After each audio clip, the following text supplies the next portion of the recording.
Assalamualaikum warahmatullahi wabarakatuh. Selamat pagi anak-anak smart semua. Hai. Apa kabar kalian hari ini? Tentunya dalam keadaan baik dan dalam keadaan sehat, tidak kurang suatu apapun. Begitu juga dengan keadaan Bapak. Walau belajar dari rumah, anak-anak smart sekalian harus selalu tetap menjaga jarak. Rajin mencuci tangan menggunakan sabun dan pakai masker saat bepergian, serta hindari kerumunan ya, agar kita terlindung dan ikut mencegah penyebaran COVID-19. Sebelum mengikuti pembelajaran, jangan lupa bagi anak-anak smart sekalian untuk membantu orang tua di rumah. Oke, kita lanjutkan kembali pembelajarannya. Tetap semangat dan selalu tersenyum. Baiklah, anak-anak smart sekalian, hari ini kita akan membahas muatan materi tema 7, kepemimpinan. Subtema 1, pemimpin di sekitarku dalam pembelajaran ke-1. Sebelum kita memulai pembelajaran, mari kita berdoa menurut agama dan kepercayaan masing-masing, agar pembelajaran yang kita lakukan menjadi pengetahuan yang bermanfaat. Selanjutnya, mari kita simak kompetensi dasar dan tujuan pembelajaran yang akan kita capai pada pembelajaran hari ini. Nah, itulah tujuan pembelajaran yang akan kita capai pada kesempatan kali ini. Anak-anak smart sekalian, perhatikan gambar berikut ini. Menurut kalian, kegiatan apa yang ditunjukkan pada gambar tersebut? Yap, smart sekali. Gambar tersebut menunjukkan orang-orang sedang melakukan rapat atau musyawarah. Apakah kalian pernah menyaksikan rapat RT di lingkungan kalian? Ya, tentunya kita sudah sering menyaksikan musyawarah. Misalnya, rapat atau musyawarah persiapan perbaikan jalan. Dalam rapat tersebut dibentuk panitia perbaikan jalan. Peserta musyawarah dengan penuh antusias dan penuh kekeluargaan menyampaikan pendapat mereka masing-masing. Lalu, apa yang harus dilakukan oleh seorang pemimpin? Seorang pemimpin harus mampu memimpin jalannya rapat dengan baik, mampu mengorganisasikan kegiatan rapat, menampung pendapat, mengatur kegiatan rapat, mampu mengelola dengan baik bila ada konflik, mengambil keputusan, serta mampu memecahkan masalah. Menurut kalian, sebagai anak-anak smart, kemampuan apa yang harus dimiliki oleh seorang pemimpin? Betul sekali.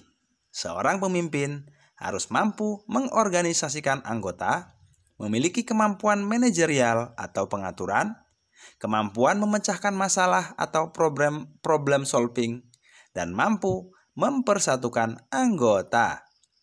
Apakah kalian ingin menjadi pemimpin? Tentunya, kita semua ingin menjadi pemimpin yang baik. Kalian bisa menjadi pemimpin dengan langkah awal, yaitu mempersiapkan diri sendiri jadi pemimpin adalah dengan cara tekun belajar, beribadah dengan tekun, berinteraksi dengan baik terhadap lingkungan sekitar, mengembangkan sikap toleransi, dan sebagainya. Ada banyak pemimpin di lingkungan sekitar kita. Pemimpin apa sajakah yang ada di lingkungan sekitarmu? Untuk mengetahuinya, mari kita membaca teks berikut ini bersama-sama. Ibu RT sang pemersatu. Kampung Sehat Melati menjadi kampung percontohan. Kampung ini sering dikunjungi masyarakat dari berbagai penjuru. Lingkungan yang bersih, warga yang sehat, dan warga yang kreatif sering diliput berbagai media untuk dijadikan panutan masyarakat. Tidak seperti lazimnya pemukiman lain, warga Kampung Sehat Melati mendaulat seorang ibu sebagai ketua RT. Ia adalah Ibu Erika, seorang guru sekolah dasar yang ramah, bersahaja, dan juga berwibawa. Bagi warga, Ibu Erika adalah pengayom yang selalu dapat mereka datangi untuk mencari solusi berbagai masalah. Ibu Erika menyadari bahwa kehidupan bermasyarakat kadang menimbulkan perselisihan. Perselisihan karena adanya perbedaan nilai-nilai antar anggota masyarakat. Oleh karena itu, Ibu Erika berinisiatif untuk memperbanyak kegiatan yang melibatkan seluruh warga. Senam sehat bersama misalnya, bukan sekadar ingin mewujudkan masyarakat sehat, tapi juga bertujuan mempererat hubungan antar warga. Setelah senam, warga berkumpul di lapangan. Mereka membawa makanan kecil untuk dinikmati bersama sambil bertukar cerita. Ibu Erika juga mengajak warga mempraktekkan pengelolaan sampah mandiri. Untuk memotivasi warga, Ibu Erika ikut bekerja membersihkan lingkungan dalam setiap kegiatan kerja bakti. Ibu Erika berencana mendirikan pos pelayanan terpadu. Ketika memaparkan rencananya di hadapan seluruh warga, ia menyampaikan ajakannya. Selamat pagi Bapak dan Ibu, selamat datang di acara kebersamaan yang diadakan di hari Minggu ini. Saya sangat senang dapat bertemu seluruh warga pada acara yang menyatukan kita semua.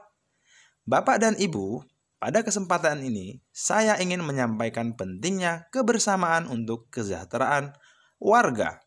Kesejahteraan yang saya maksud kali ini adalah kesehatan. Bagi saya, warga yang sejahtera adalah warga yang sehat. Warga tercinta, kita boleh berbangga kampung kita dijadikan contoh oleh banyak pihak. Pola hidup bersih yang kita nikmati hasilnya ternyata tidak hanya bermanfaat bagi diri kita sendiri, namun kita tidak boleh berpuas diri.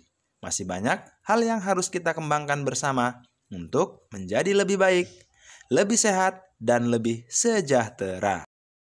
Untuk melanjutkan cita-cita mewujudkan kampung sehat, saya mengajak seluruh warga aktif terlibat dalam pos pelayanan terpadu yang akan kita kelola bersama. Mari kita berusaha mewujudkan masyarakat sehat secara mandiri. Saya percaya bahwa kesehatan masyarakat harus menjadi perhatian kita semua. Saya menunggu peran setiap warga, para dokter, perawat, bidan, dan tenaga kesehatan lainnya. Mari sisihkan sedikit waktu untuk menyumbangkan ilmu dan tenaga Bapak dan Ibu demi kesehatan lingkungan terdekat. Bukan pundi uang yang akan bertambah, tetapi pundi amal yang akan melimpah. Bukan untuk ketenaran nama sebagai orang hebat, tetapi demi kehidupan kampung yang sehat dan kuat. Bapak dan Ibu, terima kasih atas seluruh dukungan yang telah diberikan selama ini. Terima kasih juga telah datang ke acara rutin bulanan di hari ini. Semoga pertemuan kita kali ini dapat memberikan manfaat bagi seluruh warga. Begitulah cara Ibu Erika merangkul semua warganya tanpa melihat perbedaan. Ternyata, kerelawanan para dokter dan perawat memang dinikmati dan bahkan menular ke warga lain. Banyak warga yang menawarkan tenaga untuk bergantian melakukan pelayanan timbang berat badan, membuat kartu sehat, mengingatkan jadwal imunisasi, bahkan memasak makanan sehat sekali sepekan untuk dibagikan kepada anak-anak. Warga Kampung Sehat Melati sangat beruntung memiliki sosok Ibu Erika sebagai Ketua RT. Kampung Sehat Melati tidak sekadar rindang, bersih, dan sehat. Dengan teladan serta nilai-nilai luhur yang ditularkannya, kehidupan warga berjalan rukun, tentram, dan produktif. Semua itu dapat terwujud karena sikap kepemimpinan dari Bu Erika sangat baik. Penuh semangat, mampu memotivasi seluruh warganya dengan cara memberi contoh keteladanan, komunikatif dengan warga, peduli akan kebersihan dan kesehatan dari warganya. Dalam bacaan Ibu RT Sang Pemersatu, selain ada pembicara yang menyampaikan pidato dan pendengar, ada juga tempat berlangsungnya pidato dan suasana ketika pidato disampaikan. Berdasarkan pidato pada bacaan Ibu RT Sang Pemersatu, perhatikan bagan berikut ini. Anak-anak smart sekalian, pada tema 6, kalian telah mempelajari masa pubertas. Amatilah gambar berikut ini. Ada perbedaan fisik laki-laki sebelum dan setelah masa pubertas. Dari pembelajaran terdahulu di tema 6, maka kita dapat mengamati perbedaan sebagai berikut. Sebelum masa pubertas, yang pertama ciri-cirinya suara belum berat dan besar. Yang kedua, bahu dan dada belum melebar atau belum lebih bidang. Yang ketiga, belum tumbuh jakun pada leher. Yang keempat, belum tumbuh kumis, jambang, dan jenggot. Yang kelima, belum tumbuh rambut pada ketiak dan alat kelamin. Setelah masa pubertas, yang pertama, Ciri-cirinya suara sudah lebih berat dan besar. Yang kedua, bahu dan dada sudah melebar atau sudah lebih bidang. Yang ketiga, sudah tumbuh jakun pada leher. Yang keempat, sudah tumbuh kumis, jambang, dan jenggot. Yang kelima, sudah tumbuh rambut pada ketiak dan alat kelamin. Perubahan fisik selama masa pubertas kemungkinan akan mempengaruhi kegiatanmu sehari-hari. Mungkin kalian akan merasakan sedikit ketidaknyamanan. Berikut beberapa cara menyikapi masa pubertas yang akan kamu alami. Yang pertama, menjaga kebersihan tubuh. Dalam masa pubertas, aktivitas kelenjar minyak dan kelenjar keringat meningkat. Akibatnya, wajah mudah berjerawat dan tubuh berbau kurang sedap. Mandilah 2 kali sehari dan kenakan pakaian yang mudah menyerap keringat. Tips yang kedua, menjaga kesehatan dengan memilih makanan sehat dan berolahraga. Perbanyak pula minum air putih untuk menggantikan cairan tubuh yang keluar berupa keringat. Tips yang ketiga, hati-hati dalam bergaul dengan lawan jenis. Pada masa puber, organ reproduksi telah aktif. Oleh karena itu, sebaiknya kamu bergaul dengan lawan jenis dalam batas yang wajar. Tips yang keempat, memilih bacaan dan tontonan yang sesuai umur. Saat ini, akses untuk bacaan dan tontonan dengan mudah dapat kita peroleh. Pilihlah bacaan dan tontonan yang baik, menambah wawasan, dan sesuaikan dengan umur kalian. Yang kelima, tipsnya adalah rajin beribadah sesuai agama masing-masing. Dengan rajin beribadah, kita mendekatkan diri kepada Tuhan. Kita akan mematuhi aturan-aturan agama untuk berperilaku dan berbuat sesuai tuntunan agama.